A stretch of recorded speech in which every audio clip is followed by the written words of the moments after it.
Hello everyone, welcome back to my channel Deepaji Talks. Today I'm going to narrate the unbelievable incidents that happened in the life of Poonthanam, who was a staunch Guruvayurappan devotee born in Kerala in the 16th century. Poonthanam Nambudiri and Melpattur Bhattathiri were contemporaries. I've already made a video of Bhattathiri and his contributions to the Lord. You can see them by clicking on the link given in the description. Poonthanam was not as qualified as Bhattathiri in Sanskrit, Vedas, and Upanishads, but he was a simple writer in the local language Malayalam. As the saying goes, Bhakti or devotion compensates lack of knowledge. Poonthanam's composition Jnanappana, meaning Song of Wisdom, is still considered as the Bhagavad Gita of the Malayalis. Let me start with the narration of the incident that led him to write this philosophical poem. Poonthanam was born into a Nambudiri Brahmin family. He married at 20, but for a long time they had no children. Finally, his prayers were answered and he was blessed with a baby boy. The couple were so happy.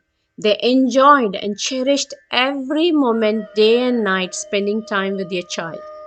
When the baby was 6 months old, Poonthanam decided to conduct Annaprashnam, a ceremony that marks the first feeding of cooked rice for the baby.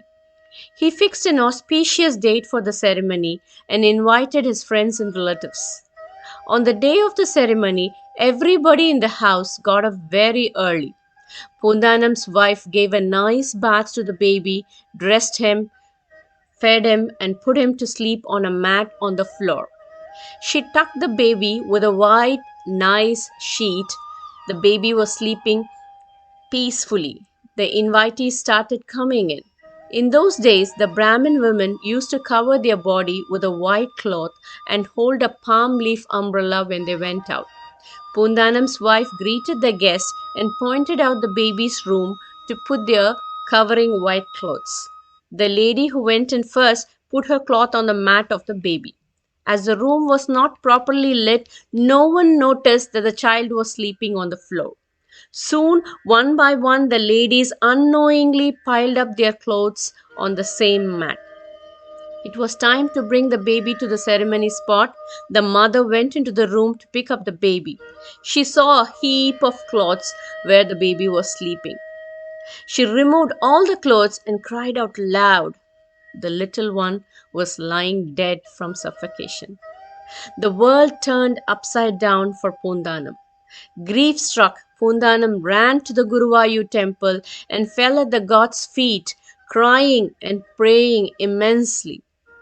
It is said that the heartbroken Poonthanam was consoled by Guruvayurappan himself, who lay down on his lap for a moment as a child. The famous Jnanappana was a work created by him while he was passing through this grief period. There is a story in Bhagavatam about Narada whose mother died of snakebite, and that incident helped the rishi to focus all his attention towards Mahavishnu. The same happened to Poonthanam now. His devotion became more intense. Poonthanam became a detached man after his child's demise. He literally lived in the Guruvayur temple premises, just uttering the name of God and offering prayers. During that period, Melpattur Bhattathiri also visited the temple to compose Naarayaneeyam. He was very famous among other Vedic scholars and was considered a legend. So Poonthanam, with great humility, approached Melpattur Bhattathiri to proofread his composition Jnanappana for any corrections. But Bhattathiri was too proud of his reputation and belittled Poonthanam and his composition. Bhattathiri suggested Poonthanam to get the book corrected by someone else. Poonthanam accepted the suggestion with humility. On the same day of this incident, Lord Guruvayurappan, appearing in Bhattathiri's dream, declared, "To me, the Bhakti of Poonthanam is far more pleasing than your Vibhakti." Here, Bhakti meaning devotion and Vibhakti meaning superior knowledge of Sanskrit grammar. A thoroughly shaken up Bhattathiri rushed to Poonthanam's house the next morning and expressed his willingness to proofread Jnanappana. Poonthanam gladly handed over the book. However, a bigger shock was waiting for Bhattathiri. Jnanappana had already been proofread and corrected by Lord Guruvayurappan himself the previous night. Bhattathiri could not find a single mistake in it. He apologized to Poonthanam and praised his devotion. There is a saying that descriptive writings of Vaikuntham, the abode of Vishnu, and the description of Lord Vishnu in Vaikuntham were as shown in dreams to Poonthanam by God Himself. There are many stories in which Lord Guruvayurappan himself intervened to demonstrate the devoted Poonthanam as a noble man in front of others.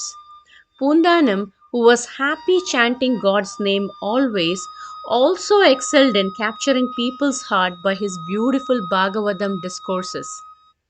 The public started listening to him for his simple yet beautiful narrations that filled them with divinity. This created jealousy among the learned scholars. Poonthanam never explained as per the verses. Instead, his narration would be in such a way that the essence reaches the audience. Once a massive crowd gathered to listen to him. Among them were scholars as well as simpletons. The subject was Rukmini Swayamvaram. Swayamvaram is a process in which the bride chooses her groom. When the narration reached the stage of Rukmini sending Brahmins to Sri Krishna, Poonthanam said, after explaining everything to the Brahmins, Rukmini also sent a note to be handed over to Sri Krishna. Suddenly, a scholar asked Poonthanam, where is it written that a note was also sent? Poonthanam did not know what to say because he was just experiencing the moment as he was narrating the story. At that moment, to everyone's surprise, a voice was heard from the sanctum sanctorum saying, where is it written that the letter was not sent? The letter was indeed sent to me. What Poonthanam uttered was correct. Rukmini sent me a note. I read it as well. People who were listening to this voice could not believe their ears. The scholars were all dumbfounded. They realized how much Krishna loves Poonthanam in return. People started to respect Poonthanam more than ever now. The pious Poonthanam used to walk to Guruvayur temple, which was about 60 to 70 kilometers away from his home. One day, during such a walk, he found himself surrounded by robbers. He gave them everything he had. Still, they were at him. They asked for the small packet he was clinging to. The thieves threatened to kill him if he refused to give it. After all, what was he holding to? Why can't he give it to the dacoits? Was it something important than his life? I will let you know in my next video that covers the remaining stories of Poonthanam. Stay tuned till then. Have a good day. Thank you and bye bye from Deepa.